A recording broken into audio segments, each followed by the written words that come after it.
dina dintenan kahiji Ramadan urang sadayana parantos nganca surah nuju nganca surah Al-Baqarah kamari ayat 1 dugi ka ayat 2 ngajengkeun bersambung ayeuna ayat 3 ka 4 sareng ka 5.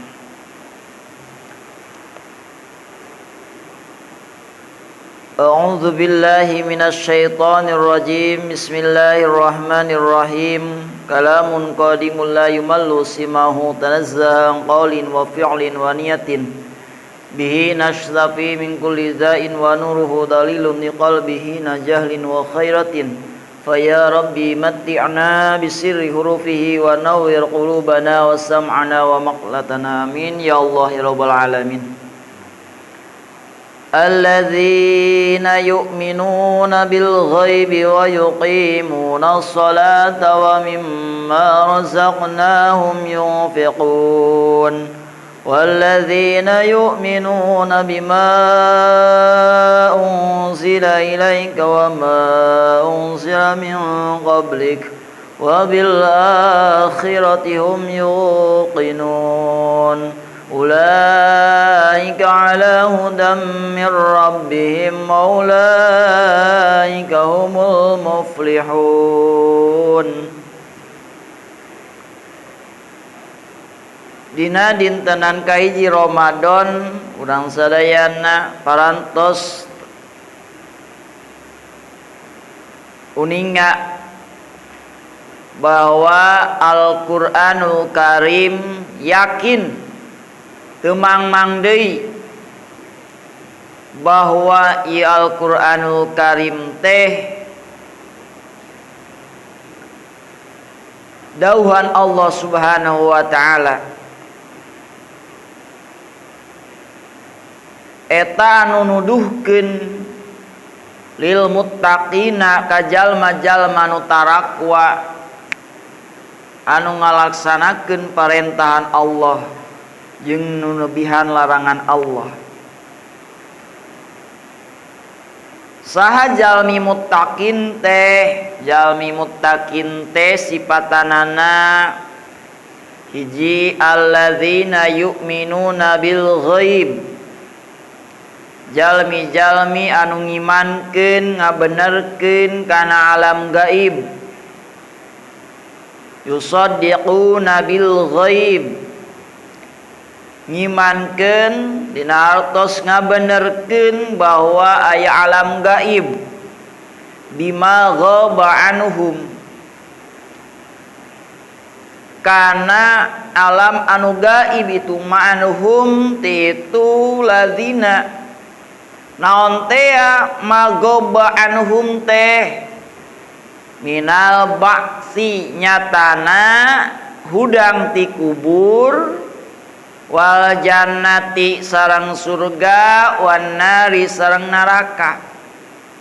Min lil bayan ngajelaskeun rehna maghoba teh ma teh isim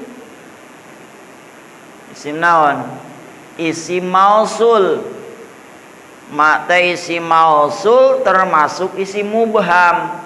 Isim mubham teh anu samar. Naon ieu teh magoba teh? Oh dong, naon odong teh? Oh dong minal ba'si. Nyatana mak teh hudang ti kubur wal jannati sareng surga wan nari sareng neraka. Ieu anu ngabenerkeun bahwa aya surga aya neraka bakal hudang deui ti alam kubur eta magoba. Jalmi muttaqin bakal ngabenerkeun kana alam gaib. Aya dina sapali tafsir bil ghaibi teh bil qalbi bi qulubihim kalawan hate-hatena itu jalma-jalma la bi afwahim lain ku sakadar caritaan iman abdi ari hatena teu iman bil ghaibi teh bi qulubihim kalawan hatena jalmi-jalmi ieu ngaluarkeun kana golongan munafikin golongan munafikin mah wa minan nasi may yaqulu amanna billahi wa bil yaumil akhir wa ma hum bimu'minin. Tina sebagian jalmi-jalmi ke nya dibahas nyatana jalmi anu nyarios amanna billahi wa bil yaumil akhir abi iman ka Allah iman kana poe akhir wa ma hum bimu'minin tetapi na eta jalmi teu ariman kalain hatena. Kan jalmi muttaqin di dieu mah nyaeta jalmi-jalmi anu ngimankeun bil ghaibi kalawan hatena. Bikulu ari hate paling jero bil ghaib kana gaib wah. Urang pikiran ieu rariungan ieu urang sadayana hadirin nya hate mah ka mana boga kabogoh jauh baka bawa hatena kanu kabogoh jauh. Jadi hate mah cepat pisan. Urang bisa ka Arab hate mah bisa ka Arab langsung tek tek tek tek bil ghaib itu jero ari hate. Pana disebat hate teh karena sok bulak-balik na hate gitu. Qalbun teh bulak-balik, sok bulak-balik, kadang resep, kadang henteu. Bil ghaib hiji tah jalmi muttaqin sipatanana nyaeta jalmi-jalmi anu ngimankeun bil ghaibi kana alam gaib. Alladzina eta lapadna nyatana isi mausul, ari isi mausul butuh kana silah. Nah, la yatimu makna mausul illa bisilatihi. Teu naon ta teu sampurna makna silah kecuali teu sampurna makna kecuali aya silahna eta isi mausul. Alladzina yu'minuna bil ghaibi. Tuh yu'minuna eta silah mausul. Ai silah mausul teh bahana tiasa tina fiil tiasa sibe fiil ya silahna didamel tina fiil yu'minuna di mana tina amana yu'minu yu'minani yu'minuna berarti ngimankeun itu akroma ngamulyakeun amana ngimankeun ya yu'minuna anu ngimankeun iladina bil ghaibi kana alam gaib utosna hudang ti kubur surga jeung neraka alam gaib. Nu kaduana sifatan muttaqin teh wa yuqimuna sholata sareng anu ngadegkeun iladina sholata kana salat ngadegkeun tina aqama yukimani yukimuna tuh yukimuna anu ngadegkeun ieu ladina as-sholata kana salat.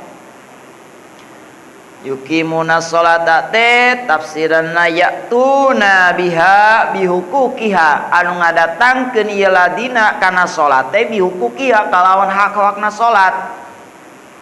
Dina hartos hakna salat teh kudu puguh syarat rukun pangbatalan teu ditinggalkeun itu yukimuna sholat.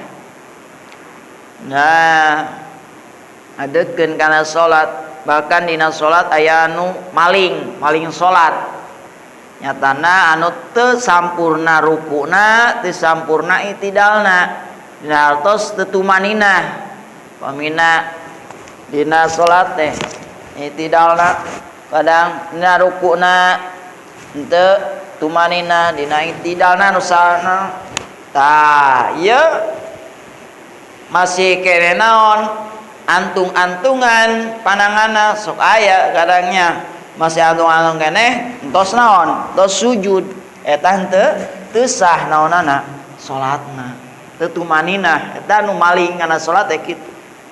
Nah dina salat wa yuqimuna kudu ngadegkeun wa yuqimuna sareng ngaradegkeun ieu ladina sholata kana salat wa mimma razaqnahum yunfiqun. Nu katiluna sifatan muttaqin teh nyaeta wa mimma tina sebagian perkara minna eta teh wa mimma teh min jeung ma wa min ma gitu, tapi wa mimma dibacana min sareng ma tuh, jadi wa mimma minna eta teh litab'id ngawareh-wareh seur mana teh min sanes ibtida unggul ba'id wa bayin wabtadi fil amkinah daya ba'id mana sawareh teu kudu sakabeh wa mimma sareng tina sebahagian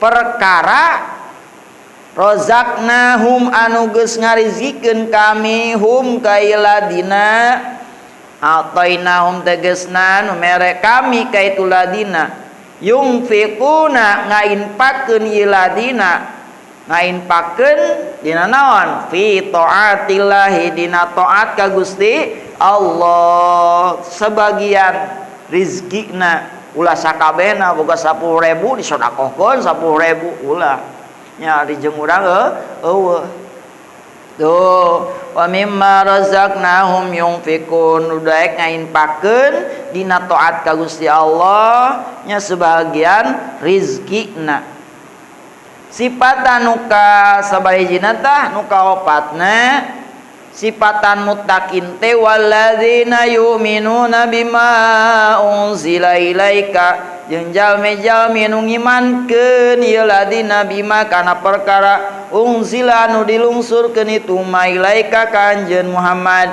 naon teh ya ma unzila ilaika teh kitab anu dilungsurkeun ka anjeun Muhammad teh aya Al-Qur'ani tegasna ngimankeun kana Al-Qur'an sadayana eusi Al-Qur'an diimankeun ku urang percaya kabenaranna Al-Qur'an wa ma unzila min qablik sareng kalimananya anu ngimankeun kana kitab unzila anu dilungsurkeun itu ma min qablika tina sameme anjeun Muhammad buktosna naon teh ayat Taurati tegasna kitab Taurat wal Injili sareng kitab Injil wa ghairi masang lian ti Taurat jeung Injil kitab Jabur suhuf-suhuf anu 104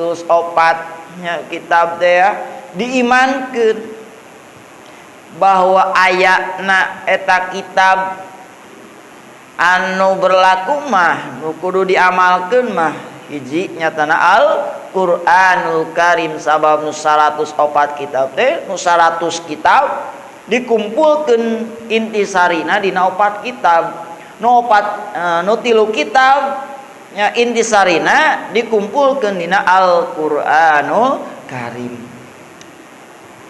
wa bil akhirati hum yuqinun sifatan muttaqin nu kagenepna nyaeta jalmi-jalmi anu kana alam akhirat teh tayuqinuna ngayakinkeun bahwa aya alam akhirat alam anu abadi nu kekal di dinya mah disebat nagenan anu mabni lah lamun saur dina ilmu nahwu mah aya anu mu'rab aya nu mabni ari nu mu'rab mah anu taghyiru awakhiril kalimi lihtilafil awamil yadkhilati alaiha lafdhan takdiron berubah tungtung kalimah barobah kahirupan nu tadina geulis beuki kolot mah leungit kageulisanana eta alam dunya nu tadina kasep beuki kolot eueuh ka kasepanana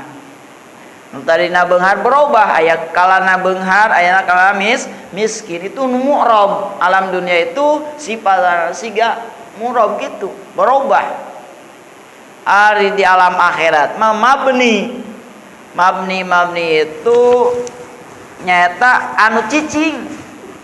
anu cicing di kumaha genan kitu we jeung kitu amun bahagia di surga mun cilaka dina neraka itu mabni sifatan akhirat wa bil akhirati hum yuqinun kana alam akhirat hum aritu ladina eta yukinuna ngayakinkeun ieu ladina ulaika ala hudam mir rabbihim wa ulaika humul muflihun. Tuh itu tuh jalmi muttaqin eta ala hudan netepan pituduh eta jalma muttaqin mir rabbihim ti pangerana itu jalmi muttaqin wa ulaika itu tuh jalmi muttaqin anu sifatan nu genep tadi eta hum ariyu tu muttaqin eta muflihun anu baragja.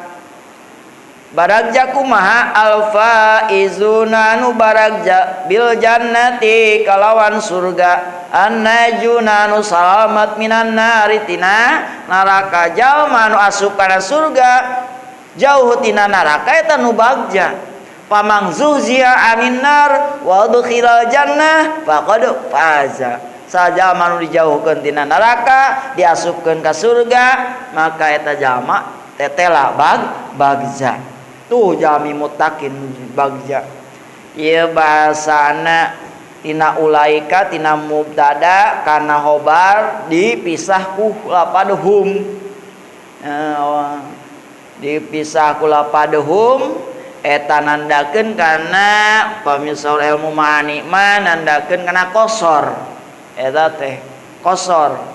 Wa fasluhu yufidu qasral musnadi alaihi kasufi wa wal muhtadi.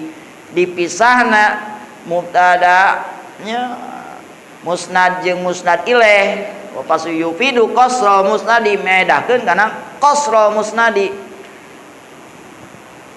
Jadi qasar hanya jalmi-jalmi nu bagja teh nyatana jalma nu muttaqin teh. Itu faidahna dipisah ku lapad hum rahasiahna. Palingan tiasa wa ulaikal muflihun oginan kitu tiasa. Ari itu muttaqin teh eta al muflihun anu bagja. Ngan ieu mah ngangge hum tah medahkeun kana naon tah qasar. Hanyalah jalmi muttaqin anu meunang kabagjaan. Mudah-mudahan orang sadayana jamaah sadayana kagolongkeun jalmi muttaqin anu kenging kabagjaan di akhirat dilebetkeun ka surga ditebihkeun tina neraka. Urang sadayana mudah-mudahan kasifatan genep tadi. Amin ya Allah ya rabbal alamin. Hadanallahu wa iyyakum ajmain. Subhanakallahumma wa bihamdika asyhadu an la ilaha illa anta astaghfiruka wa atubu ilaik. Kita lanjutkan mudah-mudahan ada yuswa sasadayana urang sadayana tiasa ngalajengkeun kana ngaderes ieu Al-Qur'an. Mudah-mudahan ageng manfaat. Salih deui hapuntenna tina seluruh kakinan kapatanana hadanallahu ya ajmain. Wassalamualaikum warahmatullahi wabarakatuh.